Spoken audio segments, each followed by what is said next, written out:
मेरी सांसों, मेरे लहू, मेरे बदन में रहा, मेरा मुल्क हर वक्त मेरे जहन में रहा। मैं मरा तो अंदाज भी इतना गजब था कि तब भी ये तिरंगा मेरे कफन में रहा।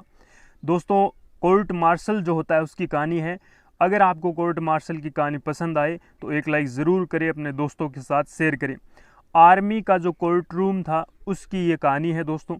आर्मी कोर्ट रूम में आज एक केस अनोखा खड़ा था। छाती तान अफसरों के आगे फौजी बलवान खड़ा था।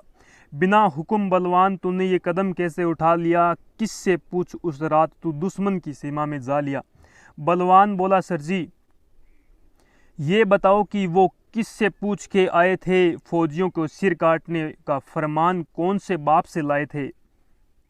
बलवान का जवाब में सवाल दागना अफसरों को पसंद नहीं आया और बीच वाले अफसर ने लिखने के लिए जल्दी से पेन उठाया।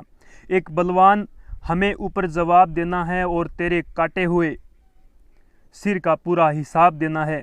तेरी इस करतूत ने हमारी नाक कटवा दी, अंतर्राष्ट्रीय बिरादरी में तूने थू थू करवा दी। बलवान खून का कड़वा घूंट पी रहा था, आंख में आया आंसू, भीतर को ही बन गया। बोला, साहब जी अगर कोई आपकी माँ की इज्जत लूटता हो, आपकी बहन, बेटी या पत्नी को सरेआम मारता कूटता हो, तो आप पहले अपने बाप का हुक्मनामा लाओगे या फिर अपने घर की लुटती इज्जत खुद बचाओगे? अफसर नीचे झांकने लगा, एक ही जगह पर ताकने लगा। बलवान बोला, साहब जी गांव का गंवार हूँ, बस इतना जानता हूँ कौन कहाँ है देश का दुश्मन, सरहद पे खड़ा खड़ा पहचानता हूँ। सीधा सा आदमी हूँ मैं, कोई आंधी नहीं हूँ। थप्पड़ खा गाल आगे कर दूँ, मैं वो गांधी नहीं हूँ। अगर सरहद पे खड़े होकर गोली न चलाने की मुनादी है तो फिर साहब जी माफ़ करना, ये कहा कि आज़ादी है। सुनो साहब जी, सरहद पे जब जब भी छिड़ी लड़ाई है, भारत माँ का दुश्मन से नहीं आप जैसे से हारती आई है। वोटों की राजनीति जी लोकतंत्र का मेल है और भारतीय सेना इस राजनीति की रखेल है। ये क्या हुक्म देंगे हमें जो खुद ही भिखारी है, किन्नर है, सारे के सारे न कोई नर है न कोई नर नारी है।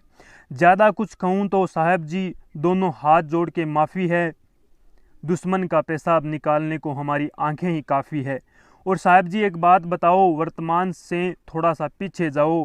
कारगिल में जब मैंने अपना पंजाब वाला यार जसवंत खोया था, आप गवाह हो साहब जी, उस वक्त मैं बिल्कुल भी नहीं रोया था। खुद उसके शरीर को उसके गांव जाकर मैं उतार कर आया था। उसके दोनों बच्चों के सिर साहब जी मैं पुचकार कर आया था। पर उस दिन रोया मैं जब उसकी घरवाली हौसला छोड़ती दिखी और लघु सचिवालय में वो चपरासी के हाथ पांव जोड़ती दिखी। आग लग गई साहब जी, दिल किया कि सबके छक्के छुड़ा दूं, चपरासी और उस चरित्रहीन अफसर को मैं गोली से उड़ा दूं। 1 लाख की आस में भाभी आज भी धक्के खाती है, 2 मासूमों की चमड़ी धूप में यूं ही झुलसी जाती है। और साहब जी शहीद जोगिंदर को तो नहीं भूलेंगे होंगे आप। घर में जवान बहन थी जिसके और अंधा था जिसका बाप। अब बाप हर रोज़ लड़की को कमरे में बंद करके आता है और स्टेशन पर 1 रुपये के लिए ज़ोर से चिल्लाता है। पता नहीं कितने जोगिंदर जसवंत यूं ही अपनी जान गंवाते हैं और उसके परिजन मासूम बच्चे यूं दर दर की ठोकरें खाते हैं। भरे गले से तीसरा अफसर बोला, बात को और ज़्यादा ना बढ़ाओ, उस रात क्या हुआ बस यही अपनी सफाई में बताओ। भरी आंखों से हंसते हुए बलवान बोलने लगा, उसका हर बोल सबके कलेजे को छोलने लगा। साहब जी उस हमले की रात हमने संदेश भेजे लगातार 7, हर बार की तरह कोई जवाब नहीं आया। जवान मारे गए, कोई हिसाब नहीं आया। चौकी पे जमे जवान लगातार गोलीबारी में जा रहे थे और हम दुश्मन से नहीं अपने हेडक्वार्टर से हारे जा रहे थे। फिर दुश्मन के हाथ में कटार देखकर मेरा सिर चकरा गया। गुरमेल का कटा हुआ सिर जब दुश्मन के हाथ में आ गया, फेंक दिया ट्रांसमीटर मैंने और कुछ भी नहीं सूझ नहीं आई थी। बिना आदेश के पहली मर्तबा मैंने बंदूक उठाई थी। गुरमेल का सिर लिए दुश्मन रेखा पार कर गया। पीछे पीछे मैं भी अपनी पाँव उस धरती पे धर गया। घर वापस हार कर मुँह देख के न आया हूँ। वो 1 काट कर ले गए थे, मैं 2 काट कर लाया हूँ।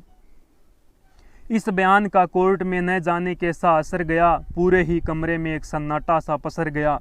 पूरे का पूरा माहौल बस एक ही सवाल में खो रहा था कि कोर्ट मार्शल फौजी का था या पूरे देश का हो रहा था।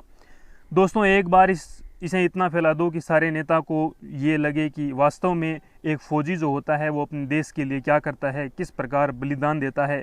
अगर ये कहानी आपको पसंद आई है तो ज़रूर अपने दोस्तों के साथ शेयर करें। और इसी के साथ सभी देशवासियों को स्वतंत्रता दिवस की हार्दिक शुभकामनाएं। जय हिंद, जय भारत। यूं ही बढ़ते रहें, अपने दोस्तों के साथ शेयर करें, वीडियो को लाइक करें। धन्यवाद। Have a nice day.